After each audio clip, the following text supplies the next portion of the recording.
ঠাকুর শ্রী শ্রী মায়ের সাথে কেমন ব্যবহার করতেন।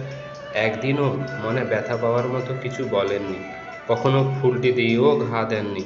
স্বয়ং ঈশ্বররূপে পূজিত হলেও অধিকাংশ সময় আত্মভাবে বিভোর থাকলে শ্রীমায়ের প্রতি সম্ভ্রম প্রদর্শনে এবং সৌন্দর্য প্রদর্শনে ঠাকুরকে সবসময় সচেতন থাকতে দেখা যেত। সারদা দেবী তাই বলতেন, ঠাকুর, যার পরনের কাপড় ঠিক থাকতো না তারই আমার জন্য কত চিন্তা।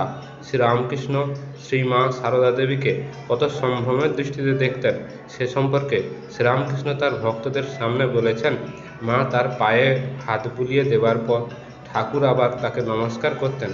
আবার মা শ্রী শ্রী ঠাকুরের জন্য খাবার নিয়ে এলে ঠাকুর মা ব্রহ্মময় বলে তার মাকে সম্ভ্রম করত।